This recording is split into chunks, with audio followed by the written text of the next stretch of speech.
박나래 씨와 법적 분쟁을 벌이고 있는 전 매니저가 경찰에 전치 2주 상해 진단서를 제출한 것으로 알려졌습니다.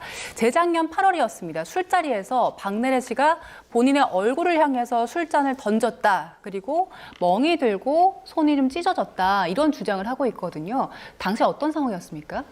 이때 당시에 이제 박나래 씨가 그 지인 2명하고 같이 술을 마시고 있었고요. 그리고 새벽녘에 아마 이제 이런 일이 발생을 하게 된 것 같은데, 그래서 이제 술잔을 던져서 매니저 주장으로는 술잔을 던져서 맞았고 본인이 멍이 들었고, 네. 예, 그리고 이제 찢어진 부위가 있어가지고 응급실을 갔다라고 하고 있거든요.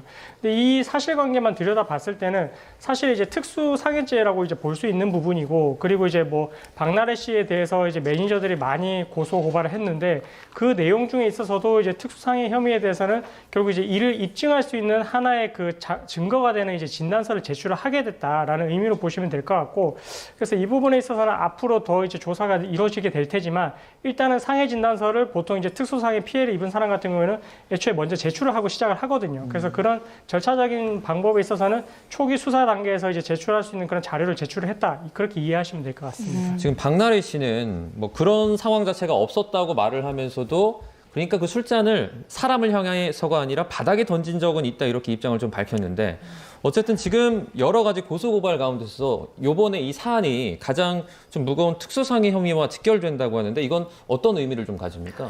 왜냐하면 이제 특수상해죄 자체가 법정형이 굉장히 높게 정해져 있습니다. 벌금형이 일단 없고요. 1년 이상 10년 이하입니다. 그렇기 때문에 지금 전 매니저 측 입장에서는 내 얼굴로 이 와인잔을 던져서 얼굴이 멍이 들었고, 그리고 손이 이제 찢어져는 상해를 입었다라는 이야기를 하고 있는 것이고, 실제 이 입증 자료로서 어쨌든 본인이 치료를 받은, 그러니까 그 장소도, 치료받은 장소도 박나래 씨의 자택과 가까운 한 종합병원이거든요. 그렇기 때문에 그 해당 상해 진단서라든지 진료 확인서를 이제 제출을 한 것으로 보여요. 근데 쟁점화될 수 있는 부분은, 지금 박나래 씨의 경우에는 내가 얼굴로 잔을 집어 던진 게 아니라 바닥을 향해 집어 던졌는데 당시에 이제 다칠 수 있죠. 사실은 그렇게 되더라도.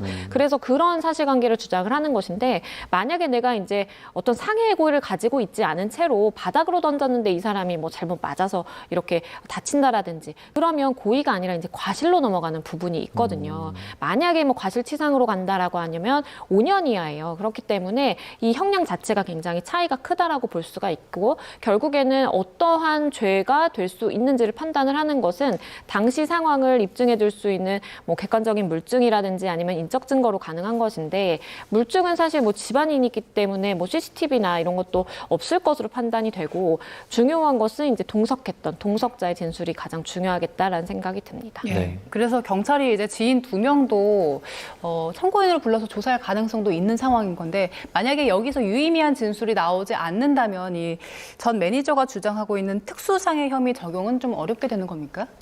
네, 그렇다고 단정을 할 수는 없는 게, 지금 이 상해 진단서를 제출을 한 것도 우리가 상해를 입고 나서 뭐 시간적으로 이제 며칠 뒤에 병원에 가서 진단을 받았다라고 하면 그 상해 진단서의 의미가 퇴색이 될 수 있겠지만, 아까 이제 양 변호사님 말씀해 주신 것처럼 상해가 있고 나서 거의 바로 이제 병원에 가서 진료를 받았거든요. 그 말인즉슨 그런 내용의 사실관계가 있었다라는 거를 간접적으로 증명을 해주는 유력한 자료라고 보시면 될 것 같고, 근데 그럼에도 불구하고 지인들이 이게 만약에 박나래 씨랑 같은, 어떻게 보면 좀 친하기 때문에 박나래 씨 입장으로 조금 유리하게 진술을 해준다 할 것 같으면, 그러면은 그렇다 하더라도 사실관계를 이 멍이 들은 부분이 있고 다 찢어진 부분인데, 이 부분에 대해서는 그럼 또 어떻게까지 진술을 할 것이냐, 그런 부분도 있거든요. 그렇기 때문에 뭐 아주 과장되게 사실과 다르게 진술을 하기는 좀 쉽지는 않을 것 같고, 그래서 아마 이 지인들이 동석을 했을 때 당시 이제 목격한 내용, 그다음에 이제 들었던 내용, 이런 부분들에 대해서 사실관계에 기초해서 진술을 해줬을 때 그게 이제 이 상해 진단서와 내용이 부합한다라고 할 것 같으면 이 특수상해에 대해서는 아마 그대로 이제 처벌이 될 가능성이 클 것 같고요.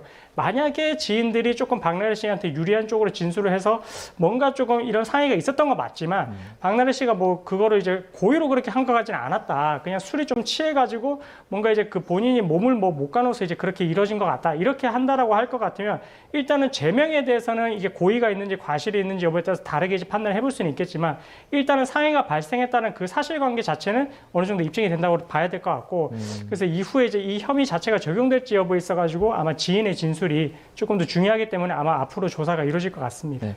이런 가운데 지금 박나래 씨 불법 의료행위 의혹을 수사 중인 경찰이 이른바 그 주사 이모에 출국을 금지시켰다고 하는데 이건 어떤 혐의가 적용됐습니까? 일단 이 주사 이모라고 일컬어지는 사람의 경우에는 불법적으로 의료 시술 내지는 행위를 했다라고 보여집니다. 왜냐하면 적법한 어떠한 의사 면허를 소지하고 있지 않은 상태에서 박나래 씨에게 이 처방전을 이렇게 구해서 제시를 하고 약도 주고 그리고 실제 집에서 주사 시술을 하는 것이 이제 사진으로 남아 있는 그런 상황이기 때문에 의료법 위반 그리고 의료기기법 위반도 될 수 있는 것이 당시에 이제 뭐 고주파 기기가 실제 일반 개인이 구매할 수 없는 것이고 의료기관에만 제공이 되는 것인데 이것을 어떤 경로에서든지 빼내와서 집에서 이렇게 한 것으로 보여요. 그래서 결국에는 이제 의료법 아니면 의료기기법 위반이 될 수 있는 것인데 이제 출국 금지를 한 것은 사실 해외로 나가게 되면 이 수사 자체가 굉장히 좀 힘들어지고 소환이 돼야만 되는 그러한 상황에서 만약에 이것이 시점이 늦어져서 잘못되면 수사 자체가 아예 난항을 겪게 될 수가 있기 때문에 선제적으로 좀 취한 조치로 판단이 되고요. 게다가 이제 주사 이모의 경우에는 여러 연예인들이 이미 이제 언급이 됐지만 추가적으로 또 이야기가 나올 가능성도 사실 있는 상황이기 때문에 일단 수사기관에서는 혐의가 더 커질 수 있는 상황이다라고 보고 있는 것으로 보이고 네. 그래서 출국 금지를 한 것으로 보입니다. 예, 그럼 말씀하신 것처럼 그 추가적으로 연예인들의 이름이 계속 나오고 있기 때문에 앞으로 수사가 더 확산할 가능성도 있겠네요. 그럴 가능성이 있기는 있는데 사실은 이게 조금 안타까운 것은 이런 사건 같은 경우에 이제 이 주사이모라고 하는 사람도 여러 명에 대해서 이렇게 무면허 의료 행위를 했으면 본인의 처벌이 더 가중될 수가 있거든요.